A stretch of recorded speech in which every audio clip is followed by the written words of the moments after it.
O Senhor esteja convosco. Ele está no meio de nós. Proclamação do Evangelho de nosso Senhor Jesus Cristo segundo Mateus. Glória a vós, Senhor.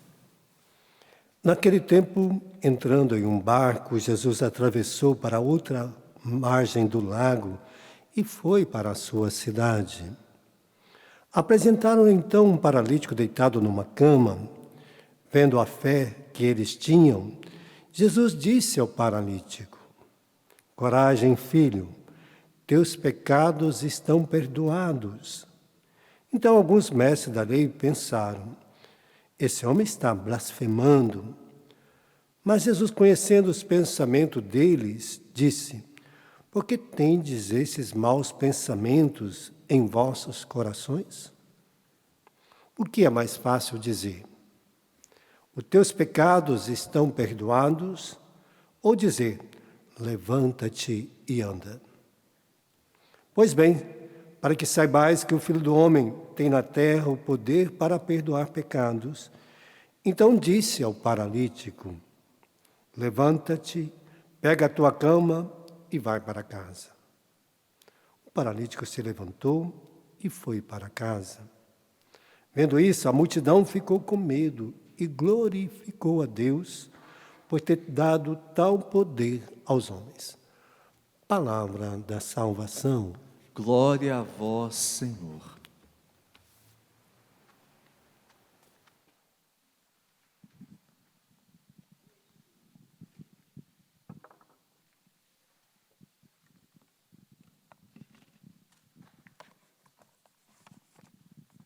Às vezes, nós ficamos perguntando, será que eu tenho esse poder que Deus tanto fala? Tem, todos nós. Temos em nós, trazemos em nós todas as graças necessárias para viver as riquezas de Deus. Tem o poder de curar? Tem. Tem o poder de expulsar demônio? Tem. Tem o poder de rezar para as pessoas, para a sua libertação? Tem. Todos nós, como batizados, recebemos em nós todas as dádivas do céu. Tudo que é necessário para fazer com que o reino de Deus aconteça em nossa vida e na vida dos nossos irmãos. São Francisco Xavier foi uma pessoa que ressuscitou muitas pessoas. Tinha o poder de ressurreição, poder que Deus dava para ele de rezar pelas pessoas para que elas ressuscitassem. Pronto, elas ressuscitavam. E muitas vezes ele nem saía lá fora para dizer. Às vezes a pessoa batia na porta e dizia: meu filho morreu. Ele fala: pode ir, vai embora, que Deus vai fazer a graça acontecer na vida dele. E a pessoa ia embora, chegava lá, a pessoa tinha ressuscitado, né? E às vezes as mães batiam na porta, chegava com a criança morta, e ele rezava, e as crianças ressuscitavam. Não, ele estava só dormindo, né? São Francisco, que era muito simples, para não alardar muitas coisas, né? Está só dormindo, né? Mas ele sabia que a pessoa tinha morrido. E às vezes as crianças chegavam: meu pai está muito doente. Ele vai lá, põe a mão no seu pai e reza por ele, lá para as crianças. Então as crianças chegavam, impunham as mãos, rezava e as graças aconteciam. Então tudo isso mostrando que acontece muitas vezes. Nós vemos muitos santos, né, que Santa Teresinha do Menino Jesus nunca saiu do convento, né? E quantas graças já aconteceram pela intercessão de Santa Teresinha. Nunca pôs o pé para fora do convento. E é uma das santas extremamente conhecida. Você pega outros santos que nós vamos ver, São Francisco, né? Com a simplicidade, na pobreza. Quantos anos São Francisco foi lá, conseguiu tudo que foi necessário, toda a riqueza, e teve os estigmas de Cristo, tudo que foi para viver amigo da pobreza, ser pobre, mais pobre dos pobres, mais pobre possível, né? Porque quando eu acho que ele foi também assim, quando ele deve ter ido em Jerusalém, viu onde Jesus morou, ele deve ter ficado estarrecido. Falou: bom, eu achava que eu era pobre, mas Jesus era mais pobre do que eu. Se você olha para Francisco e veja a pobreza de Francisco, Jesus era mais pobre ainda do que Francisco. a casa que Jesus morou, a vida de Jesus, era de uma pobreza que a gente não dá para imaginar. Então nós vamos vendo assim, na pobreza, Deus é pobre. Deus se fez pobre, pobre, dos mais pobres da face da terra.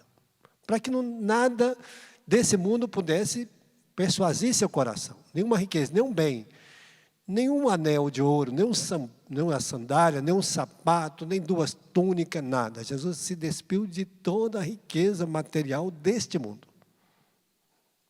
Para mostrar que a pobreza em Deus é uma riqueza de glória. Né? Então, teve tudo sendo pobre.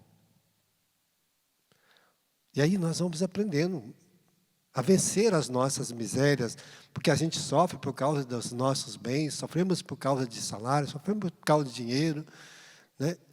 Eu lembro que eu ganhava muito bem quando eu trabalhava numa indústria, que eu formei e trabalhava na área de gerência de qualidade. Eu ganhava muito bem, mas nunca viajei para fora do país. Né?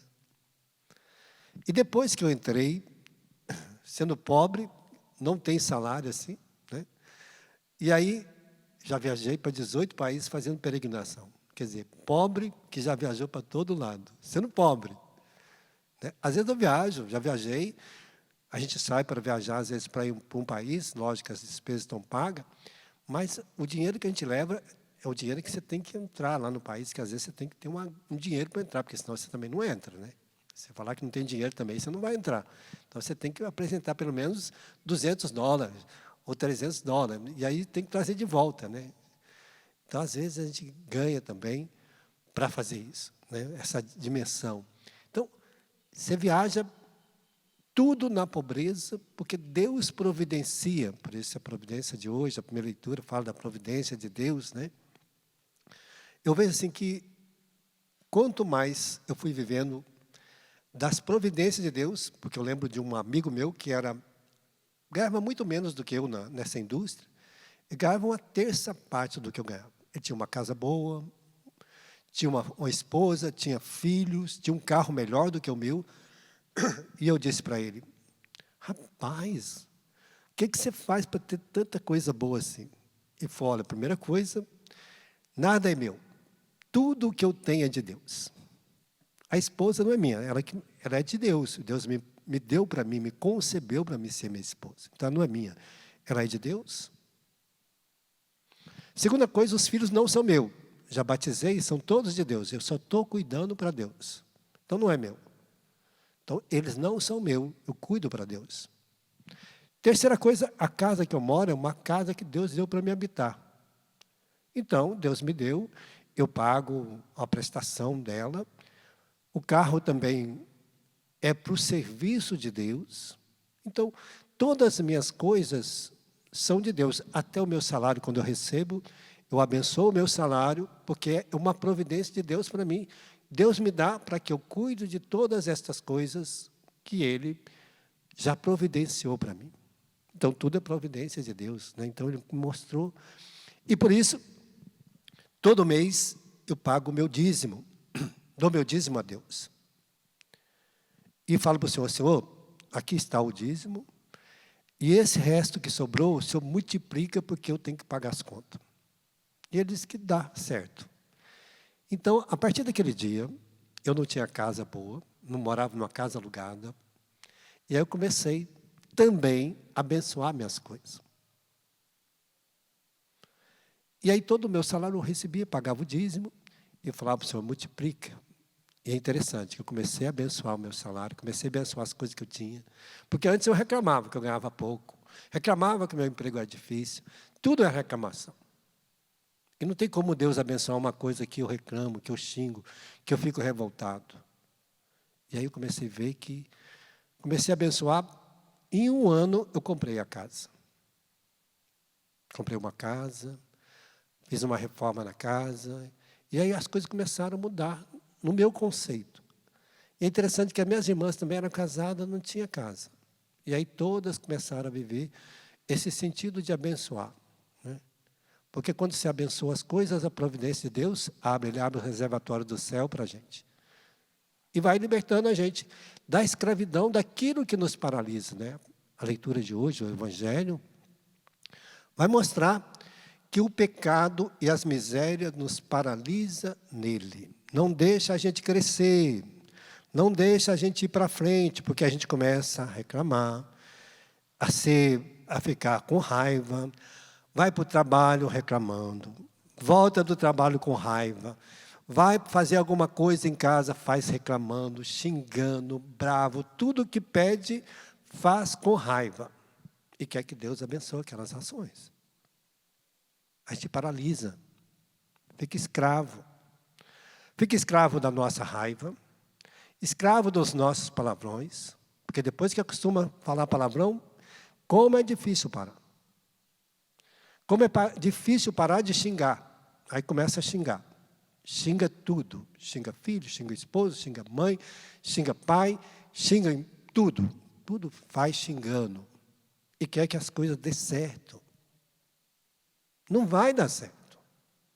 Não tem como Deus abençoar uma coisa que você xinga e amaldiçoa. Não, é impossível Deus abençoar uma coisa que você está fazendo com má vontade, ou eu estou fazendo com má vontade.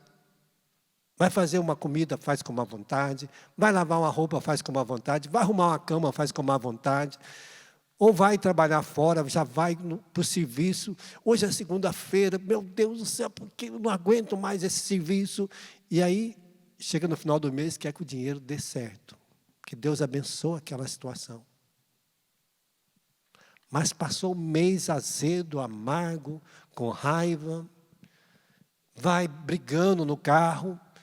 Né, briga com as pessoas que estão dirigindo, está dirigindo devagar demais, está andando pouco, e aí vai, em vez de rezar, né, em vez de aproveitar que está ali no carro, nossa, Senhor, me dá a graça de chegar no serviço. Que tudo que eu vou fazer seja motivo de bênção, de graça, de vigor para a minha vida, que vai trazer benefício para a minha casa. Né? Me dê a paciência no coração. Porque a primeira leitura de hoje mostra que Deus nos coloca à prova. Você é colocado à prova. Para ver se realmente você está vivendo como filho de Deus. As dificuldades que às vezes vêm até nós é para testar a gente, para ver se a gente está com fé. O que Deus pediu para Abraão? Dá-me teu filho, o único que você tem. Abraão teve um filho aos 100 anos e a mulher aos 90 e tantos. Sara. Era o único. E ele falou, bom, Deus me deu, é dele. Estou devolvendo. Aí Deus vai providenciar para ele a saída digna. Não, não precisa. Eu não preciso do teu filho. Mostrando que os filhos nossos em Deus, eles vão viver aquilo que Deus tem de riqueza para ele. Ele vai ser o primogênito de uma numerosa multidão de filhos, que será incontável como as estrelas do mar. Ele vai ser essa bênção para você, para a sua casa, para a sua família, para todos aqueles. Então, quando nós cuidamos das coisas de Deus, Ele cuida também daqueles que vão ser para nós sinal de bênção. Os filhos vão ser um sinal de bênção para a sua casa, para a sua família. Então, é a graça que nós vamos vivendo quando nós estamos em Deus. Quando nós estamos vivendo mal, a gente torna escravo. Esse homem que mostra na leitura do Evangelho de hoje, de Mateus, que nós estamos lendo, Mateus 9, é aquele paralítico que entrou pelo telhado, que está lá em Lucas, está em Marcos. Ele entrou pelo telhado, que os amigos levaram.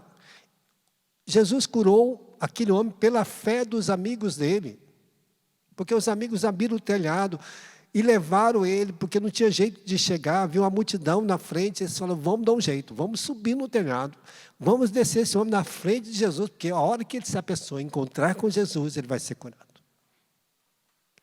E aí Jesus viu o que estava prendendo aquele homem, os pecados que ele cometeu.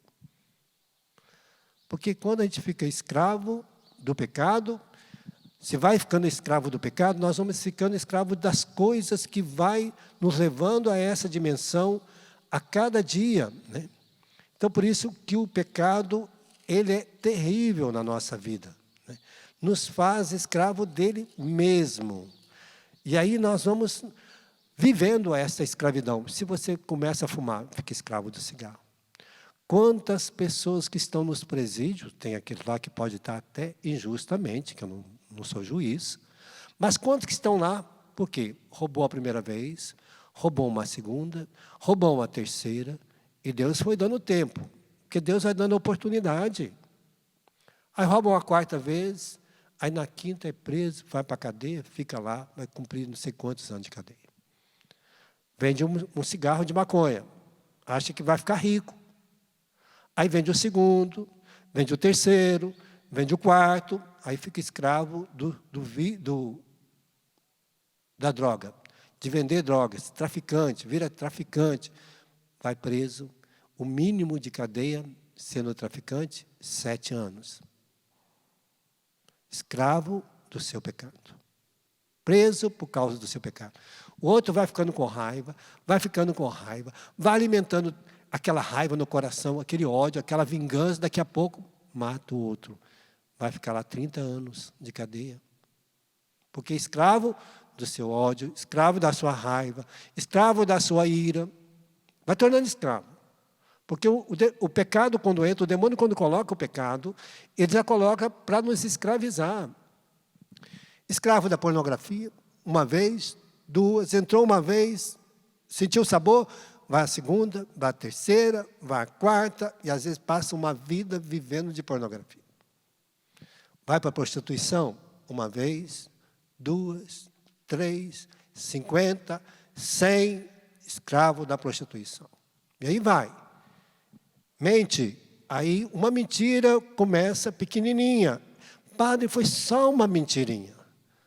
Ai, foi só uma mentirinha pequenininha. Aquela mentirinha daqui a pouco volta de novo. Mentira é igual elástico. Vai lá na frente e volta. E aí a pessoa pergunta, fulana, você lembra daquilo, assim, assim, assim? Ai, aí tem que mentir de novo. Fulana, você lembra? Aí tem que mentir de novo. Vai mentir numa segunda, uma terceira. Daí a pouco a mentira fica escrava dela.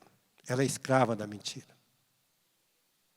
De uma mentirinha, de 2 mentirinhas, de 3, daqui a pouco é uma mentirona, daqui a pouco vira uma bola de neve, e aí a pessoa começa a não acreditar, acha que está todo mundo mentindo, porque a mentira me escraviza para não acreditar mais nos outros. Me torna escravo da mentira. A gente começa bebendo uma dosinha de cachaça. Ninguém bebe 1 litro de cachaça de uma vez. Bebe uma dosinha, aí entra o álcool. Aí você vai bebendo uma dose todo dia. Aí chega no final do mês, aquela dose já não faz mais efeito. Aí a pessoa começa a tomar 2. Daqui a pouco, 3. Daqui a pouco, 4. Eu ficava olhando uma pessoa que tomava... Eu trabalhava num bar, na época eu era jovem. A pessoa ia lá e tomava uma cachaça, cedinho. Me dá uma azeitona aí. Aí eu trazia azeitona, uma azeitona daquelas grandes que vende lá em São Paulo, azeitonona assim. Aí ele pegava aquela azeitona, dava uma mordida na azeitona e bebia uma cachaça. Mas essa azeitona é boa demais, pode me dar uma cachaçinha? Aí tomava a segunda cachaça, porque a azeitona era boa, não é cachaça. Aí tomava a segunda dose, porque ele dava uma mordidinha na cachaça. Mas que azeitona boa, rapaz do céu. Vê mais uma cachaçinha, por favor. Azeitona que era boa. Tomava 5 cachaças com uma azeitona. Saía dali como? Embriagado. Aí já ia para casa, já ia arrumar encrenca com a esposa, com os filhos, por causa de uma azeitona.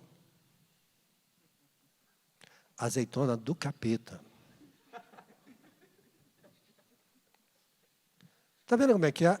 A gente vai tornando escravo, e assim vai. Escravo do nosso dinheiro, escravo do nosso carro, escravo do nosso celular. Às vezes eu fico com dó, porque às vezes a pessoa está namorando, a namorada está do lado e ele está no celular, mandando mensagem para ela, oi amor, estou aqui. Gente, a namorada está do lado, por que não conversa com ela? Beija o celular e a namorada do lado. A gente vai ficando escravo de tudo.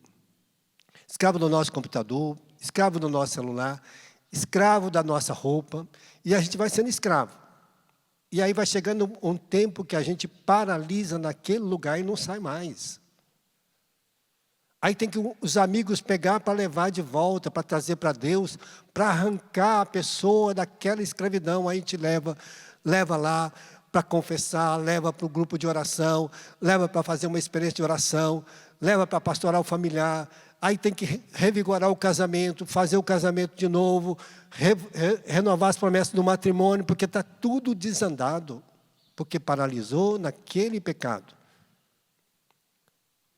E aí vai os pecados, por isso a gente vai vendo todas essas misérias, por isso que quando chega até Cristo, Ele vem para nos libertar.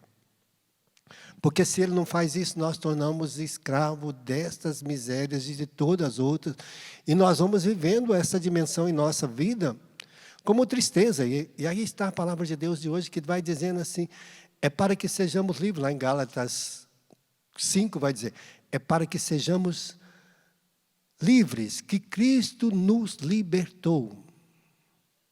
Cristo nos libertou para que a gente seja livres. Não é para a gente ser escravo, nós somos batizados para ser santos, para ser livres em Cristo, né? E aí as pessoas vão buscando e vai sendo escravo. Tem gente que é escravo do esoterismo, tem gente que é escravo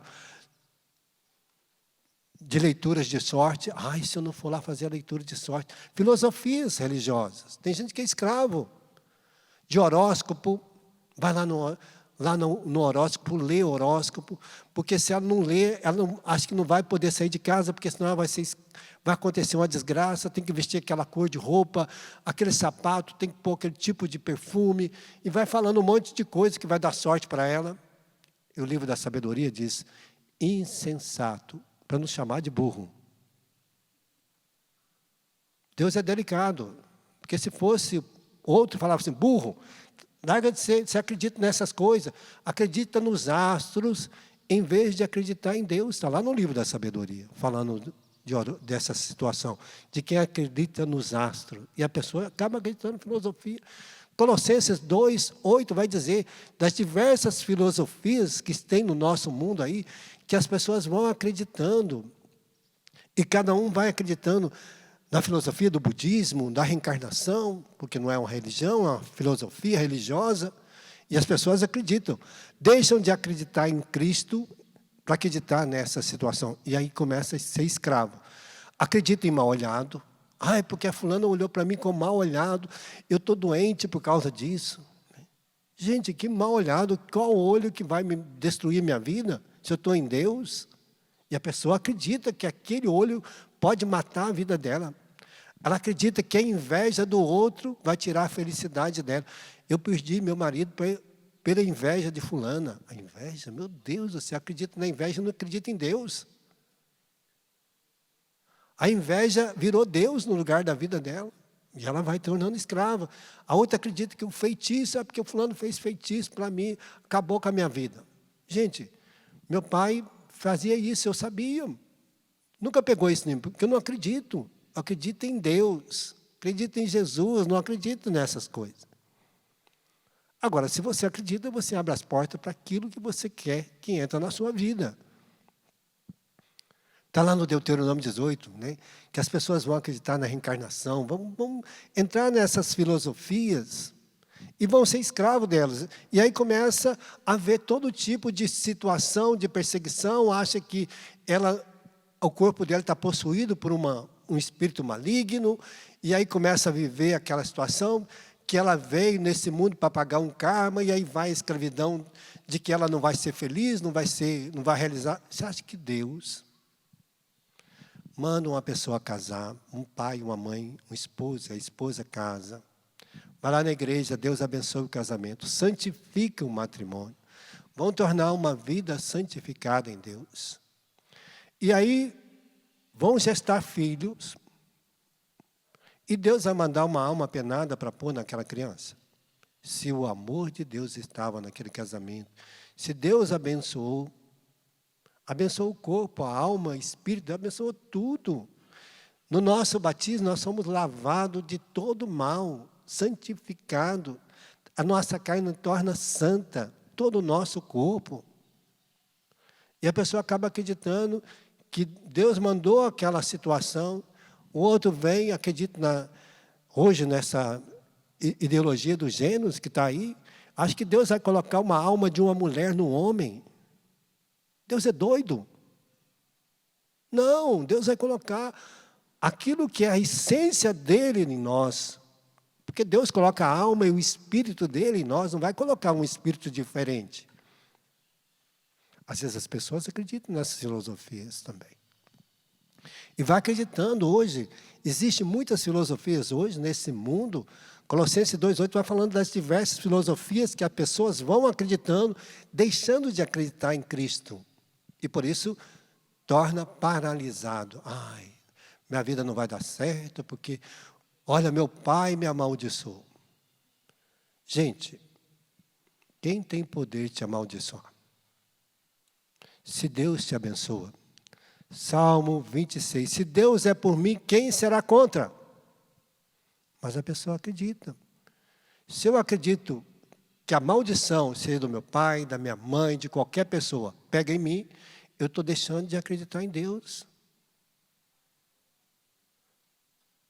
Deus é o Senhor da minha vida.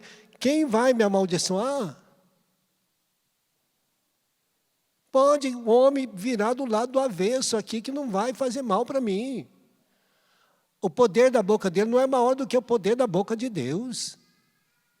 Se Deus me ungiu com óleo, se Deus me deu a graça da unção, se eu fui ungido com óleo do crisma, no dia do meu batismo, se eu fui ungido, Deus me abençoou, meu pai, minha mãe. Não adianta depois a pessoa vir falar para mim que vai me amaldiçoar. Não tem poder, não tem homem que me amaldiçoa, não. Não creio na maldição de ninguém. Eu creio na bênção de Deus.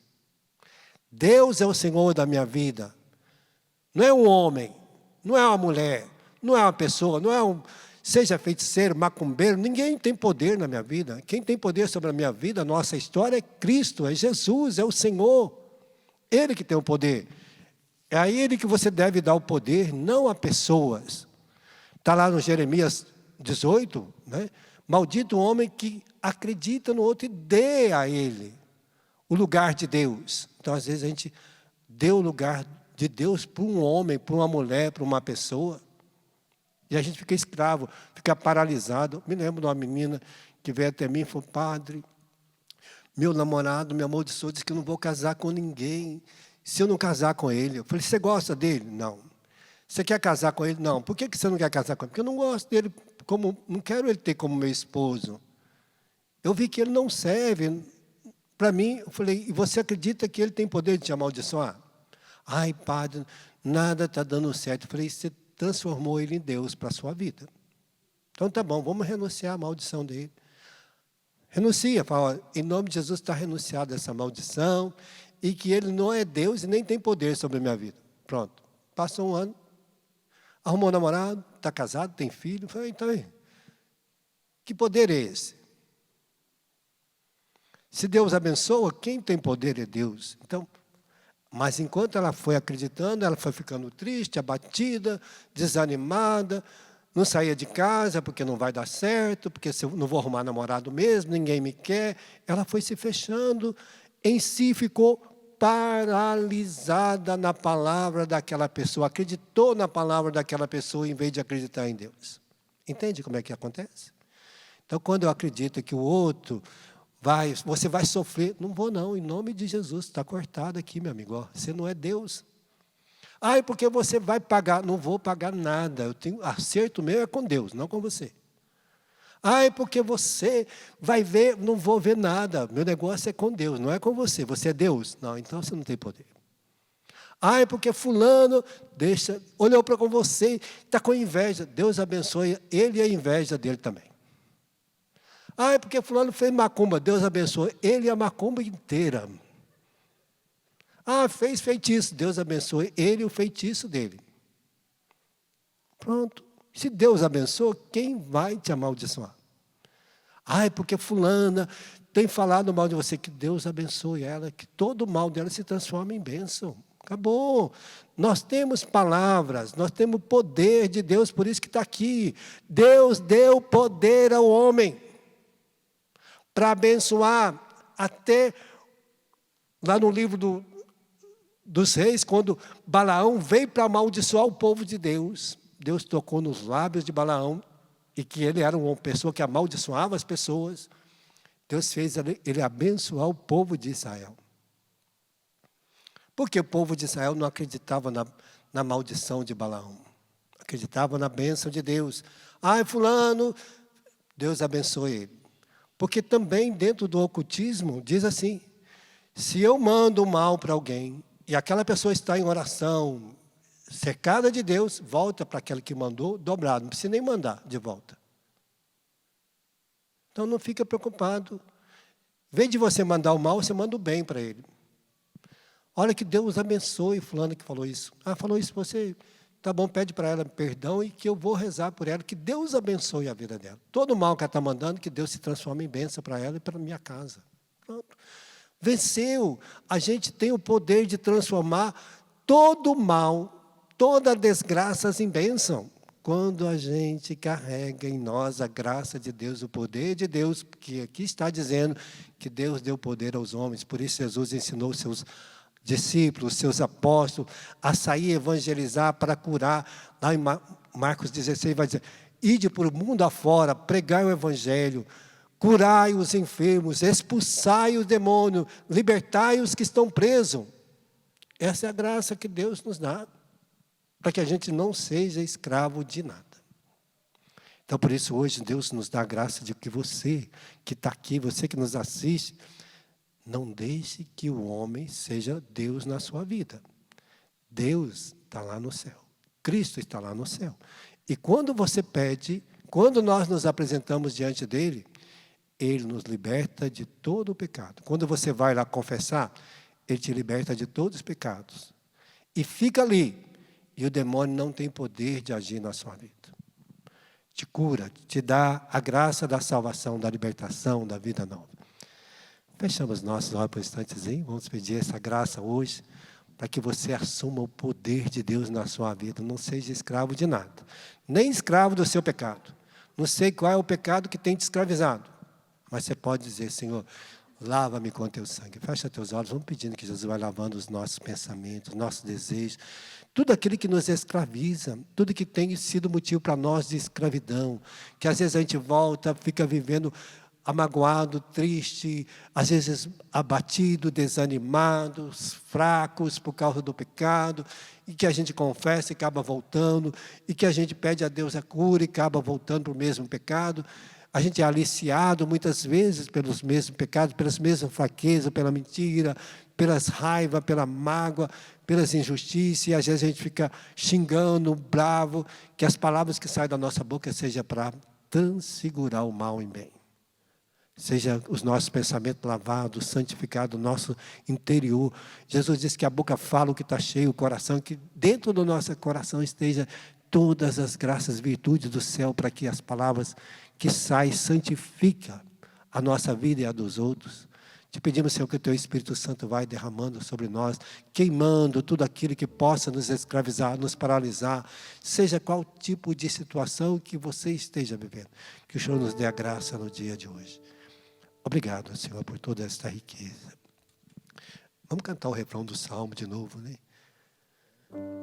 Para que a gente possa assumir essa vida nova em Deus. Preparando já o nosso ofertório, a gente vai cantar o refrão do Salmo, pedindo essa graça. Cantemos juntos. Andarei na presença de Deus. É onde está a nossa riqueza. Junto a Ele na terra. Nossa segurança, nossa libertação, nossa vida nova. Andarei na presença de Deus, junto a Ele na terra dos vivos. Você cantando, andarei, cante mais.